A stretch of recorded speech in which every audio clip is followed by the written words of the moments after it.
News Rajahmundry నగరపాలక సంస్థ కార్యాలయం ముందు టీడీపీ నేతలు ఆందోళన దిగారు.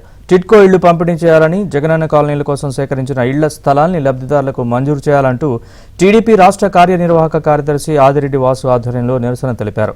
ఈ సందర్భంగా వైసీపీ ప్రభుత్వానికి వ్యతిరేకంగా ప్లకార్డులు, జెండాలు పట్టుకుని నినాదాలు చేశారు. దీనిపై మరింత సమాచారాన్ని మా ప్రతినిధి రాజబాబు అందిస్తారు.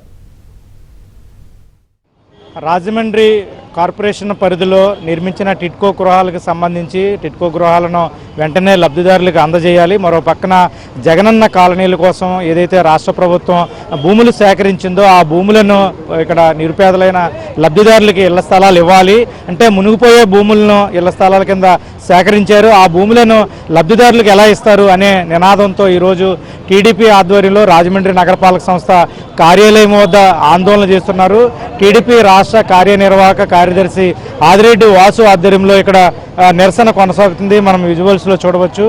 రాష్ట్ర ప్రభుత్వం వెంటనే టిడ్కో గృహాలను లబ్ధిదారులకు అందజేయాలి. అదేవిధంగా నిరుపేదల కోసం, జగనన్న కాలనీల కోసం కేటాయించిన స్థలాలను నిరుపేదలకు ఇవ్వాలి అనే డిమాండ్తో కూడా టీడీపీ నేతలు ఆందోళన చేస్తున్నారు. సార్ చెప్పండి, రాష్ట్ర అంటే ఇప్పటికే మీరు చాలా ఉద్యమాలు చేశారు టిడ్కో గృహాల కోసం, జగనన్న ఇళ్ల స్థలాల అవినీతి కోసం.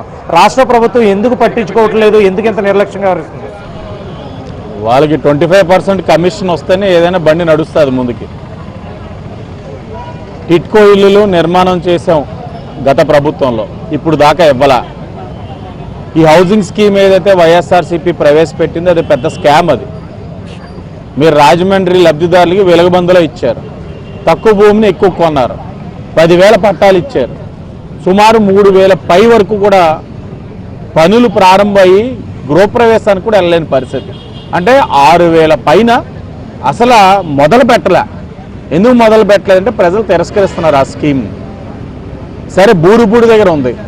బూరుపూడి దగ్గర లోతట్టు ప్రాంతం, చిన్న గోదావరిగా పిలువబడే ప్రాంతం. అలాంటి ప్రాంతంలో తక్కువ రేటు ఉన్న భూమిని ఎక్కువ రేటుకి కొనిపించి 25% కమిషన్ని బుక్కి భర్తరాం ఆఖరికి ఆ భూమి ఏదైతే తాటి చెట్టు లోతు ఉంటుంది నీరు, ఆ ఫిల్లింగ్ కూడా తన మనుషులతోటి చెయ్యాలని చెప్పి ఆలోచించారు. చివరాఖరి కోర్టు ఆశ్రయిస్తే కోర్టు రిలీఫ్ ఇచ్చింది. ఆగండి, అసలు ఎందుకు ఇలా జరిగిందని. వీళ్ళు ప్రభుత్వంలో ఉన్నారు కాబట్టి మరలా వాళ్ళు బల